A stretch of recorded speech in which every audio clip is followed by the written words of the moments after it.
sir. Commissioner Moss. Present. Commissioner Gallagher. Here. Commissioner Wilkins. Present. A quorum is present. As you wish, please stand for the pledge. I pledge allegiance to the flag of the United States of America and to the republic for which it stands, one nation, under God, indivisible, with liberty and justice for all. Most holy and glorious Lord God, we come to you, we ask that you give us the courage, the wisdom, and serenity to make good decisions. We ask that you be with us, be with our first responders, our emergency personnel, and our citizens. It's in Christ's name we pray. Amen. Thank you. Consent agenda is very simple this morning, just the minutes of last week's meeting. Motion? Second that. All in favor, aye? Aye, thank you so much. We do have a couple of table items. One of them is the IT security software. Come on back up. This is Dwayne Looney gonna talk to us, and they've requested an $80 per month cost stipend. That's for the 4 people, $20 per month each, for the tablets that they need for after-hour security. Let's call it that. Correct, yes, there was an amendment that was gonna be done last week, that was tabled for this week, to allow, us as an IT department to purchase 4 tablets with a $20 plan for each tablet, that'd be paid for by the county, and then, as per the amendment, or per the, documentation at the time, you only gave stipends to try to go away from county-owned plans. But the request was done for this, so that way we had 24-hour access, and it'd be county tablets, and only county visits could be done on them. Yeah. I believe, Amber has made an amendment, or somebody sent us an amendment to that request, and I believe that all commissioners have received that. So it's just to see if we can go forward with this, or basically go through the process. Okay. The process is that the policy committee will meet on August 6th, and then we'll send that through our legal review, and that should be pretty quickly. So we can process this. I think what we want to do is take care of this, because it is a security issue, that it needs to be adapted, our policy needs to be adapted to make sure everything fits together properly. Correct. Okay, so, basically, I think we're gonna, wait until the, policy committee meets, what's that, next week? August 6th. August 6th, next Thursday, 9 days. And, then send it to legal review and get it done. So, do we need any action now on this? Well, can I ask a question here too? Is this just for the remainder of this year and the next year be in your budget? That's correct, yes. Basically, the amendment for this is to allow the county to pay for the plans. Because it recently, I believe in August of last year, it was done in a policy that the county would no longer pay for cell phone plans, and it would all go to stipend and be on that personal, that employees. Jared wants to make an amendment to that, since we will be using county-owned tablets to have that service 24/7. So no matter where we are or what we're doing, we can access the county's internet and take care of business as needed. Well, I think in that old policy, they named several essential people, but your department wasn't listed in that, and so I think the new policy Yeah, needs listed. and I think that's why it really needs to go through the process for new policy, revision of policy, Correct, I understand. and then it'll go to legal for final, and then it'll be addressed by the commission. As far as purchasing or your monthly fees, I don't have a problem with that. Yeah, I think it'll go through pretty smoothly on that. I would suggest that if you think that's the case, and I believe you're correct, we may want to, prior to that, get a legal opinion on the wording, put it on that following Tuesday's, we can always take it off, but you could put it on there with the expectation of that wording being adopted, because I know he was wanting to do it before August 1st, but that would put it as about August, what's the Tuesday? 13th, and you could act on it at that time, rather than delaying it another week or so. Okay. I And mean, we just thought. we could always have a special meeting in there if we had to have. If you had to, but you know, you could tentatively put it on the schedule and run it by the legal, and then if we don't have it ready, we can drop it from the agenda on August. If not, we can act on it. Well, Linda, would you please put that on the agenda for that next meeting? And, we'll handle that then, and, of course, we can always change that if we need to. Change it. Thank you. Do I have a motion to go with this? Well, no, we don't need action. No motion. Okay. We don't need to. Okay, thank you, Dwayne. Table it again, I don't guess. Well, it's not tabled, but, yeah, okay. Okay, next, item is discussion of camping under the bridge. We've sent out several emails to prosecuting attorney, the sheriff, several people involved. And the decision is, or the thoughts are, that it's either all camping or none, one of the two. You can't go partial in there. And so, see, we have, yeah, Melissa's here and the sheriff's here. Either one of you want to speak to this?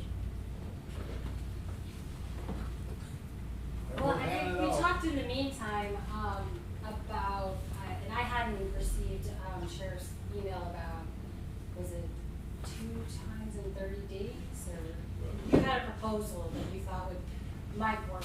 Yes, I said that to Harold, and evidently the choice, that's not a choice, it's either everything or nothing. Yeah, that's the way I've understood it, Okay. because of, treating everybody fairly, equally. Yeah, the enforcement. Yeah. Came by there last night, nobody was there. I think, haven't seen anybody lately, but. They were there yesterday during the day. During the day. Mm-hmm. And they have access vehicles in there again, and they have been driving in the creek, in the river. Have been driving in the river. So, Yeah, Which if is, they're actually driving in the river, then conservation will handle that, they can't actually drive in the river, Okay. and they will get involved at that point. they have been. Well, how do we wanna handle it? Does anybody got any thoughts? Well, my thought is I really don't wanna ban everyone from camping there, day camping, or, really, that's the shade is under the bridge, and, I'm not comfortable with what we're seeing now, but I don't think we ought to do something just to target that and affect everyone. That's just my thought. Dan's got a comment. Dan? Earl, I just wanted to ask, how would, if we limited to 2 nights within a 30-day period, how would that not be treating everyone equally? Like I suggested. I don't want What kind of period? I didn't hear. Well, and the thing, I sent you the email Right? that camping could be limited to 2 nights in any 30-day period. Okay. And that way, if people were ever fishing or taking kids there for the weekend, that'd be all right, but somebody comes staying permanently, it would ban that. I just wonder how you would enforce that with Deputy A and Deputy B, and Tuesday and next Friday, and how would you do that? We were asking Melissa, could we put that on you? How would it be enforced? Well, I mean, that's kind of what Sheriff Dan and I were speaking about, is whether or not he would have the manpower, the resources in order to do that, because we would need both the deputy who observed them at some point first, and then the later point if they had overextended the 2 days. So we would have to be able to prove in court that they were there longer than the 2 days for the trespassing, or even notice of trespass, which would suffice with the sign that you were proposing, putting up a sign that said either no camping, or it's considered trespassing, or if there's a limit on time period. So what we talked about was if there was a way to document it, for the deputies to know if they had been there longer than whatever the allotted time would be. 2 days is what we were talking about before. And I think you indicated there would be. Yes, and my deputies are back and forth across that bridge several times a day, and if it's noticed, or even if road and bridge, we can document that through 911, we can recall that. Okay. Say, hey, you were there, it's your 3rd day, or you was there last week, and now you're here again this week. That's So, it. Dan, you wouldn't have a problem with the enforcement of that particular order, or that ordinance or rule, or whatever we call Right, it? as much as we drive back and forth across that bridge, I think that I wouldn't need added manpower just to do that. We can document that through 911, and then an officer go down there and tell them. I just really hate to block the public from being able to go down there and use the river and the shade under the bridge and take the kids there fishing or camping or anything, and say, no, nothing, because then every time somebody walks across that property, somebody's gonna call a deputy, they're gonna have to go down there and they're probably gone by time they're there. But trespassing is trespassing, if you shut it off completely, nobody can go in under that bridge. John? How's this gonna change from the Bonehole property as well, if they desire to camp on it? And it's county property. The cars, they park in Votech, they do partially block the road. There's a lot of heavy trucks in and out throughout the day. The trash issue, you know, we pick up Bone Hole once every 2 weeks, the trash. I mean, we don't have the personnel to be patrolling these areas and picking up the trash after everybody. And they keep making their own roads. They do. And may So, not I mean, be it would safe. almost be a issue that we have to provide them an access to be able to park somewhere off the county roadway to get them there. Hey, this looks, And I mean, where would you stop? You know, Seven Arch Bridge, we have multiple bridges throughout the county that would Be a nice place. be access to camp. I think we probably need to think about this more and not do anything in a hurry that may not be the right answer, so. Well, I think one thing you should consider is the, prohibition, if you will, of motorized vehicles under the bridge. They're creating their own access roads through the encroachment of the bridge through the areas there, and I just think that's posing an additional danger to have trucks and, We do have signs on several of our low water crossings where creek access is very easy. And it puts the state statute right there that no motorized vehicles in creeks. Did I get you that from, It's on Cedar Run. yeah, statute, we got state statute. State Yes. statute, it's posted on the sign. talked to DNR out of Poplar Bluff, Rick Kretz, and he gave me that Statute. order, and then we passed it, so it's at Cedar Run. Run. Okay. Cause we were having a problem with UTVs traveling up and down Right, the creek. right. They were accessing from our county roads. Something to consider. And that's really, what he's referring to, that's already been established, that's on the laws, so I don't see why, I see where, like Commissioner Wilkinson, what he's stating right now, and I kind of agree with that, we could put some signs up, we've got those, don't we, we can work. We can get them. We can get some more. We've got them. Okay. So rely on that. We're relying on that right now to see where we're heading into the Put future. that in the form of a motion, I'll say. Dan, before you do that, Dan, you see any problems with that? No, I do not, and I don't have a problem with banning the motor vehicles there, as long as people pick up their tent, park up on the road, walk down there and set up the tent, go fishing with the kids, I'm good with that. And don't block the roadway. And we may also put up something about littering, that way he has some enforcement there, because like I said, we don't have the manpower to go there once a week and pick up everybody's trash. And they created an access, we blocked it off, they created another one a couple days later. So if we have the sign up about no driving access and then they do it, then you can act on it. Yes, Yeah. and if you guys see people driving down there, you got our number, just call, we'll get down there. If that's something the commission wants to desire to do. And this solves a problem with Bone Hole too. Well, I believe. Should we, Well, as far as Those are the camping, bridges. yeah, I mean, who's to say they won't go down there and camp? You know, should we shut this access? So let's concentrate on the task at hand. Yeah. Let's look, I would be more than happy to move that we post a sign stating the resolution, ATV, UTV, whatever, in the streams, which is already on the law. yeah, I'd motorized second the vehicles. Okay, have motion second, questions, comments? So your motion is that we post the existing ordinance? Is that No what- motorized vehicles. Okay, I just wanna make sure we, Actually, state statute. or It state is, statute, it there's is no a state state statute that deals with this. And Okay. we have signage that lists the statute number. I'd like to, when you get a chance. Any other questions Just so or we know what comments? we're past. Sure. Okay, all in favor, aye. Aye, thank you so much. And by the way, that item, you'll see a duplication later, and I'll have a note on it. Open bid for the personal property mailing list, I think you have 2 bids in. There was another one that was supposed to come in. If I may address the commissioners before we open these bids, we have 2 out of the 3 that were supposed to be here. The last one, which is our current provider, was FedEx overnight by air Friday. They have not received it yet. FedEx dropped the ball on it, did not deliver it in a timely manner. So what I would, and we have one of our gentlemen here currently that has a bid, and I would ask that we stop this process at this time, give them an opportunity for all of them to be here. Okay, It was but- not Rice's problem that it was not delivered in FedEx. I don't know about that. The law says that it's gotta be here by 10 o'clock on the closing date. Understood. And we had another company that, didn't quite understand the law, and we didn't accept their bid. Well, they understood the law, and they airmailed it out Friday morning, anticipating it would be there on a timely manner, which was a day prior to today. Unfortunately, FedEx did not deliver. And they've been tracking it, and it came to St. Louis, but it never got here. It was in St. Louis Monday. In the past, we've not allowed for that kind of thing. Okay. Go Well, ahead. I agree, 10 o'clock's 10 o'clock. Yeah.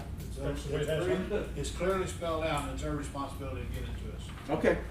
Okay, so we're gonna open bids, but you're not awarding them like that. No, we're not gonna award them now, but that other bid is not This due in is time. a Understood. bid from Input Technologies.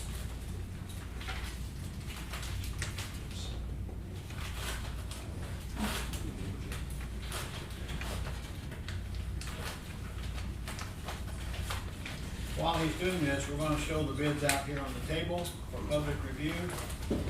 Any bidders can come Dan, up would and you like to photograph find them.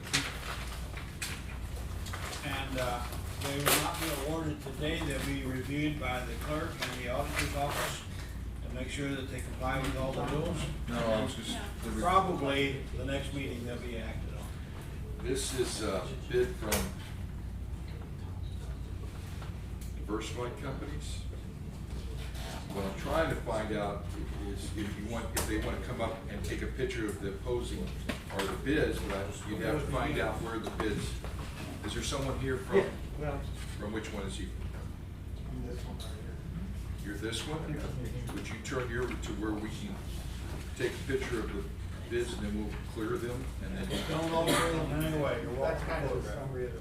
That's the summary, That's okay. the summary of the. Anyway, you keep taking on your office, Kevin? I know the auditors will go those through the auditor first after they come in, but let's see if you can, we can find that might be it there. And you can take pictures of whatever is on them to show that they were not altered. They'll go to the auditor's office and make sure that the bids were submitted correctly. Would that be it? You wanna take a picture of it? And then we'll clear it and go on. The sealed bid process is detailed by, I guess, at least state law and maybe federal law. It really controls the purchasing process to control the fraud possibilities in it. That's why we go by those rules. Louis, do you want these now or do you? We'll pick them up later. Your office. Okay, the bids are open publicly, and now we can move on. Now, like I say, those will be probably acted on the next meeting. We have a request to approve a purchase of key cards in our circuit clerk. He's going to be talking to us. Hello, Vicki. Lead off your name, please. Hi, I'm Vicki Weibel, I'm the circuit clerk, and I'm talking about the building across the street, the original courthouse. So this, from what I understand, Brian, I obviously haven't spoken to Brian this week Yes. about this, but, I have a bid through the state bid, or through the state contract. Yes. For $8,000 and $8,012. It's through this Elliott, who did the key cards on the outside of the building. Okay. What I am requesting is to spend, and I guess we can do it two ways, it doesn't matter to me, but I'd like to put the key cards on each of our office outside doors, each floor, for the clerks to go in and out. Let me be clear. Key cards mean keyed entry, or keyless Exactly. entry. Exactly. And it's secure because you know who came in at what time and all that. Right, and we're back and forth so much during the day for court, don't ever know where we're going, get in and out with, keys. A lot of times we have to bother the bailiffs, I'm not sure when I'm gonna be unlocking my door on the first floor. Just for easier access, it would be more convenient. I get, for this $8,000, I would propose two different things. I have discretionary funds that I don't mind spending, I can use that. However, I've talked to Amber about it, and she's under her, and I believe that this would be something that the county could turn in for their COVID relief and be reimbursed. And I don't care to spend the money and have the county reimburse for it. I don't need to get that money back. We're pretty flush with our discretionary funds at this point, so, or I can take it out of my budget. She said, Amber's telling me that she thinks it has to be county money that is spent to be reimbursed, qualify for reimbursement. Because For CARES the Act county funds, doesn't- because she said not only for security purpose, but for cleanliness issues, to have a keyless entry system would be Right.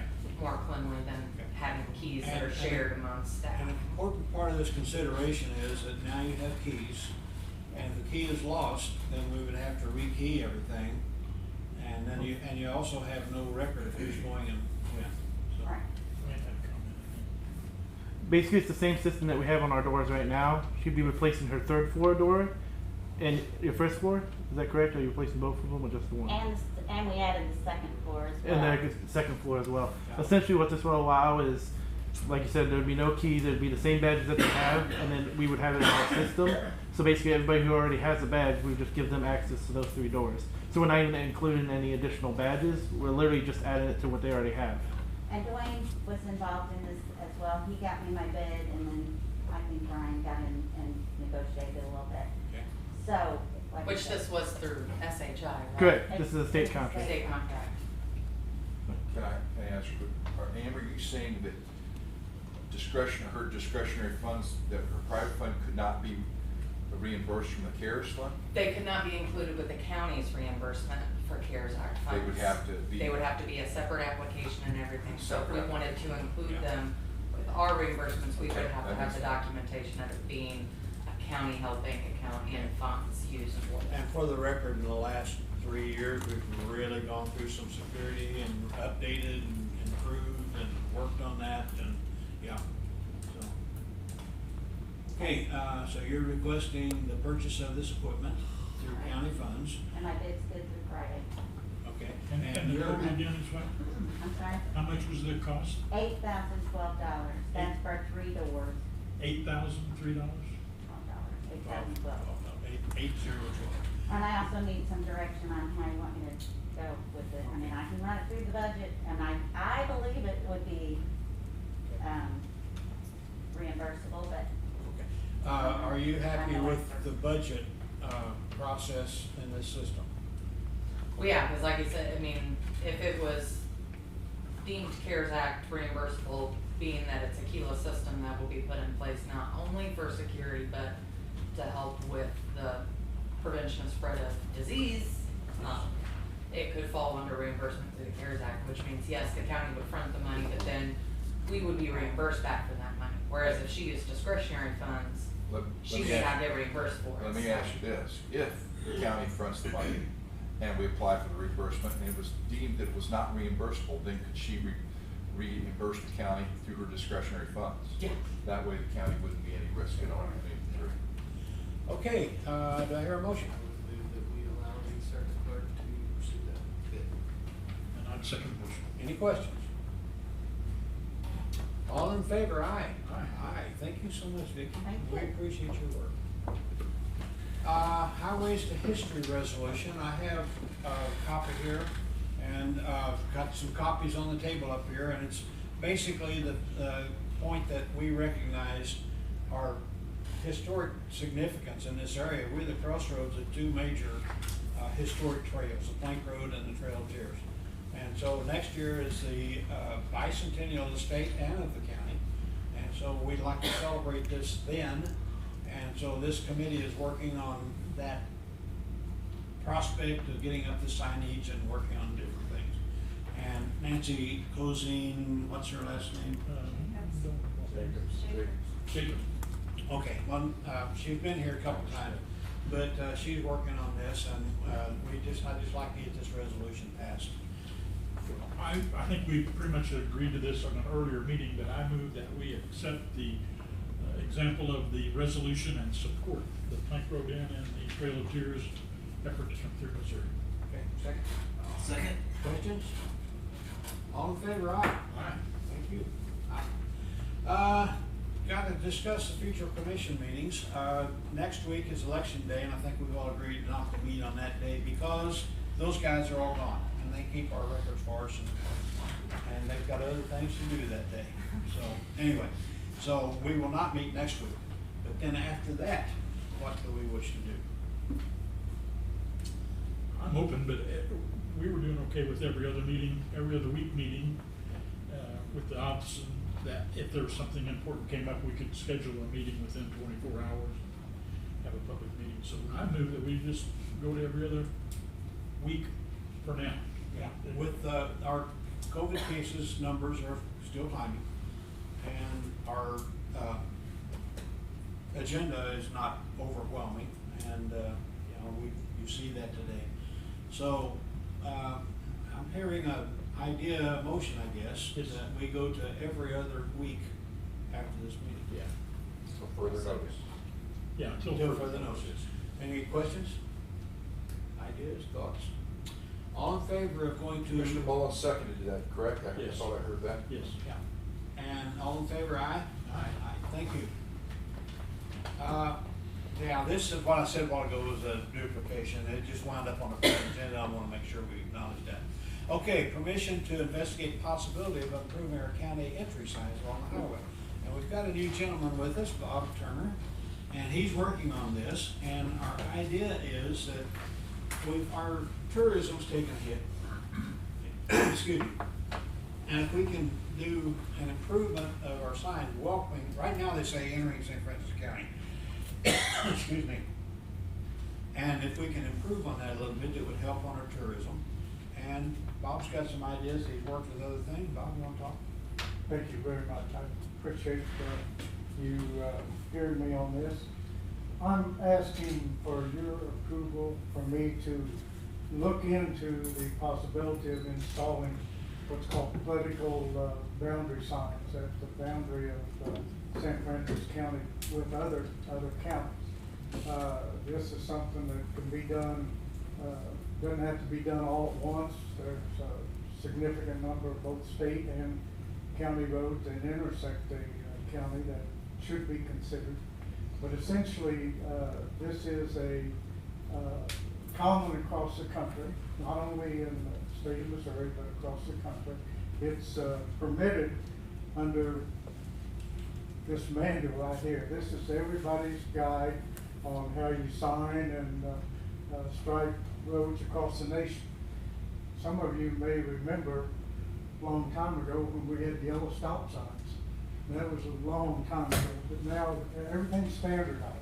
And so are these signs. It's very common, you see them on cities. When you go to a city, you see a elaborate city sign that in effect tells you a little bit about that community. Well, this is similar to that, not so elaborate though. This would be a fairly plain sign that said welcome to St. Francis County with the new county logo up there. This would replace those generic entry signs entering St. Francis County, which is a relatively small sign. These signs would be somewhat larger. They would be about the size of a speed limit sign, 24 by 36. They would be installed at the county's cost, and the Road and Bridge Department would install those on a as they could get to them. I'm merely asking for your permission to continue to look at this. I'll come back to you with a cost for the signs, the cost of the installation. There would have to be an agreement between the commission and the highway department to place these signs on state right of way. But it's not breaking new ground. It's fairly common across the country. I'd be glad to as far as how many we're talking about, there are approximately 23 state roads that intersect the county boundaries, and there are 37 county roads that intersect the boundaries. So we're looking at maybe 50 to 60 signs total if you do them all. some of the state roads, as I understand it, I haven't been around looking at all of them, but some of them do not have those entry signs. Some of the supplementary routes, the double lettered routes like BB or something like that. Generally, they may not have those signs, but we would install them at those locations as we got to them. Many county roads that intersect our county do not have those signs. I was thinking as you were talking about that, out on T Highway is one place that you come into the county 3 times. Yes, yes, there are a couple of those cases that we would have to use discretion as to where we do it. I don't see a need to duplicate the sign here and 100 feet down the road, you go in and out again. But maybe the first location would be the appropriate place. Okay. I'd be glad to answer any questions. I'm not requesting any action by you today other than to give me permission to proceed unofficially. Well, we appreciate the work you're putting in this and your service to the county, and I move that we grant permission to explore the possibilities. Second.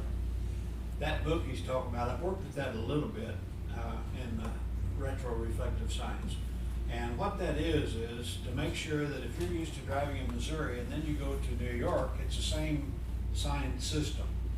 I don't know if they have the same colors, but here the colors. They're exactly the same. The Okay. colors are the same. Colors, the sizes of the sign, the purpose of the sign, it's all the same. Like here in Missouri, and I guess everywhere, brown signs are informational. That's correct. And green signs are Regulatory signs. regulatory, that's the word I'm looking for. Yeah. So it's a, as you said, a standardization of the signing system.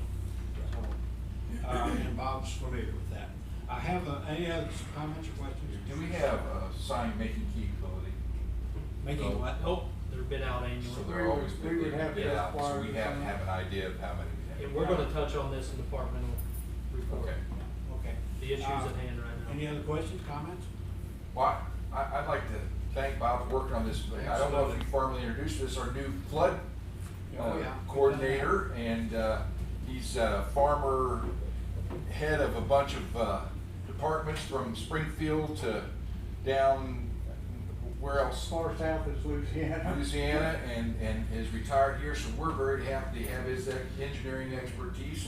And then at the top of the resume, it says poll worker. So That's the bottom of the resume. I wanted to That's the bottom point of the that resume. out. We'll talk to you about that later. Yeah, we want, this is first priority. Okay. Now, Bob is earning every bit of his pay. He's volunteering, and we appreciate him so much. Great.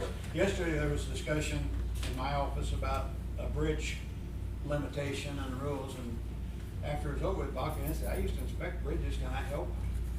Ka-ching. Yeah, he can help, Bob, and we appreciate that.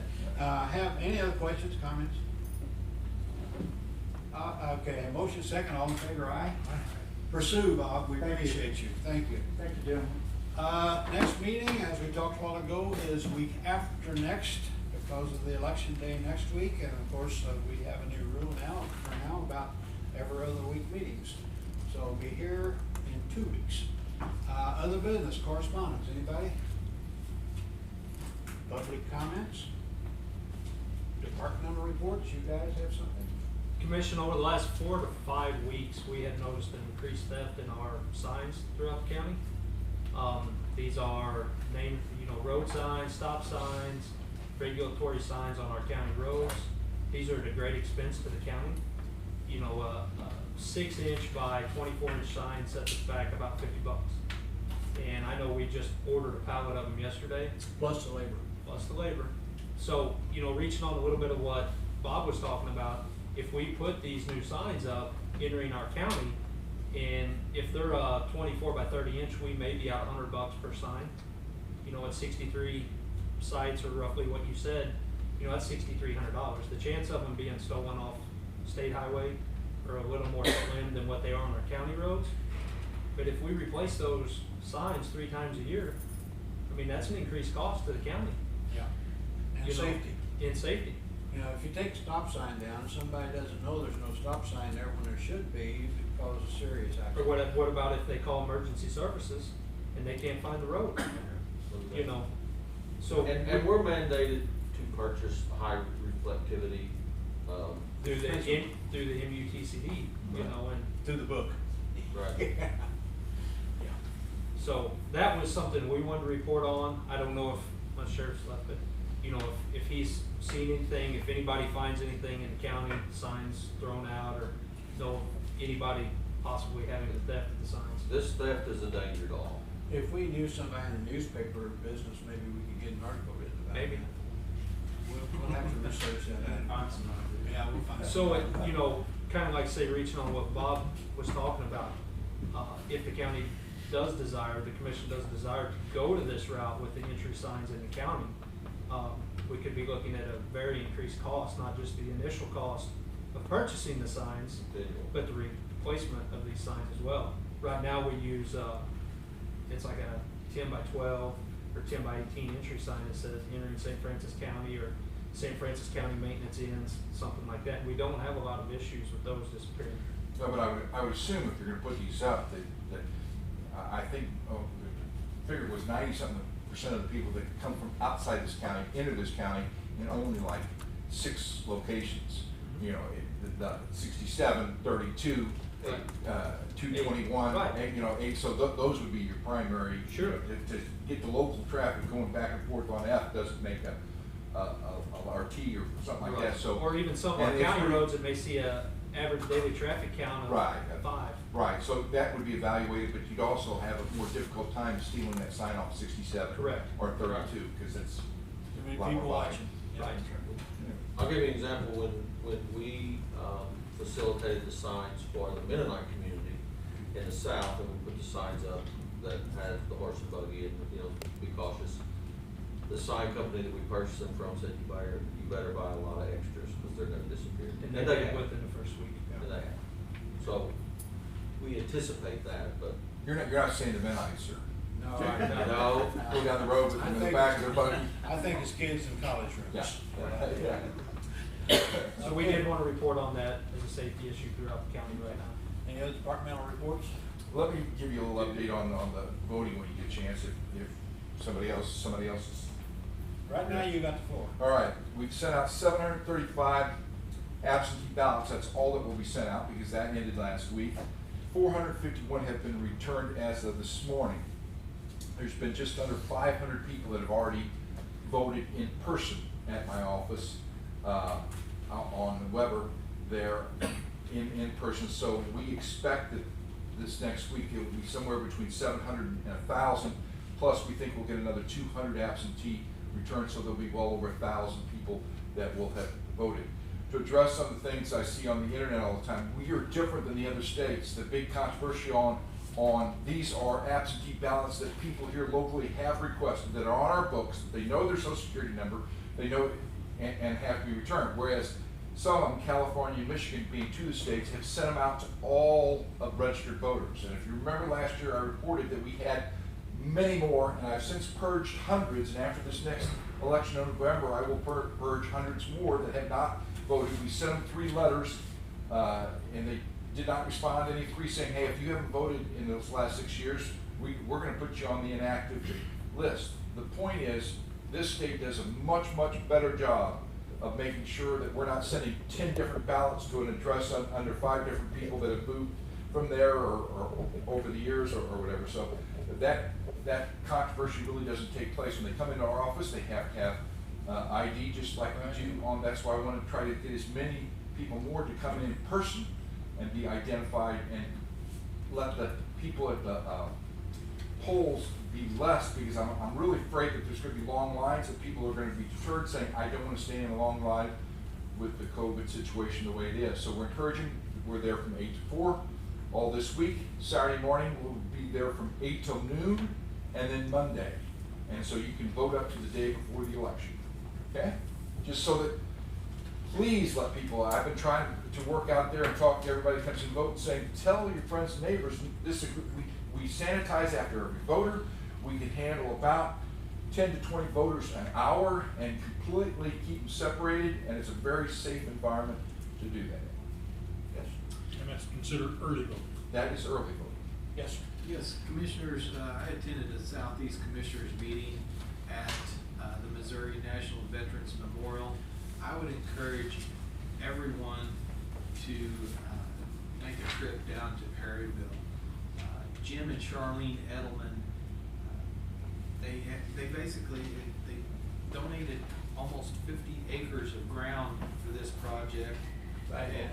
Valuable cropland, and it's basically a full-scale black granite replica of the Vietnam Wall in Washington, D.C. It's the exact location is facing the sun as the one in D.C. Jim served in 1968 during the Tet Offensive in Vietnam. He made a promise that if he made it out alive, he would one day honor his comrades. So fast forward to 2017, and the board of directors began convening weekly. And now there's, like I said, a little bit more than 45 acres, but the May of 2019 is when they dedicated it, and Governor Parsons was there. But I've got a little brochure on there. I would encourage everyone to attend. Just make a day trip, go down there. You will be very, very impressed. So I've got it on here, so. if you'd like- And we've got a local connection. That grant was the same granite, the same place it's used for the Vietnam, and it was all lettered here in town, in this county, where the craftsman there did all the lettering for every name and everything. That was all subbed, and he did it all here, and then they put it together over there. So we've got a local connection. There's a brochure. Thank you. Thank you. Got a bridge going up, these guys over here, but I want to point out the new employee we got over at the farm. These guys seem to attract the puppy dogs around here. So, and the work is progressing, and now that deck is poured, and they're working on the sidewall. I don't know where they are today. They're stripping some of the forms off. So, sidewalls? Yes. So sidewalls are poured now. Okay, good. All right, so it's moving right along. Sadly, Brian's mother died this week, and her funeral is this morning at 11 a.m. in Bismarck. And so that she's been ill quite some time. This is not a surprise, but they're still suffering, and we understand that. We wish them luck. Okay, anything else? Any other departmental reports? Move to adjourn. All in favor, aye? Thank you all, appreciate it.